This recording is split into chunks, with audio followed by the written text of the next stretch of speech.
খোকন আর খোকনের বাবা রথ দেখতে বেরিয়ে যায়।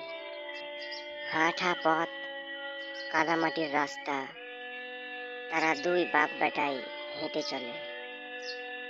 খোকন ছোট্ট ছেলে, সে কখনো রথের মেলা দেখেনি, রথের মেলা দেখতে যায়ও নি। মাঠের পর মাঠ পেরিয়ে যায়, গ্রামের পর গ্রাম পেরিয়ে যায়। অনেক দূর যাওয়ার পরে সে রথের মেলায় পৌঁছালো। খোকন কখনো রথের মেলা যায়নি, তাই তার বাবা খোকনকে এদিক ওদিক ঘুরিয়ে ফিরিয়ে দেখাতে শুরু করলো এবং তারা দেখতে লাগলো। অনেকক্ষণ ঘোরাঘুরির করার পরে ফিরিবার পথ, সেই ফিরিবার পথে খোকনকে তার বাবা একখানা বাঁশি কিনে দিল। সেই খোকন মনের আনন্দে তার বাবার সঙ্গে বাড়ির পথে রওনা হলো। আষাঢ় মাসের সময় কিছু দূর আসতে না আসতে আকাশের মধ্যে ঘন মেঘ, চারিদিকে ঝড়ের আবহাওয়া। তাদের কাছে কোনো ছাতা বা বর্ষা বস্ত্র নেই।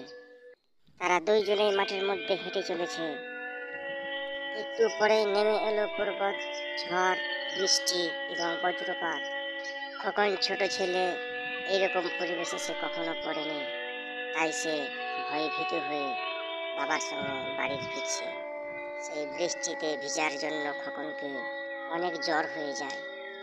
মা, বাবা, আমি কখন সুস্থ হয়ে উঠবো গো?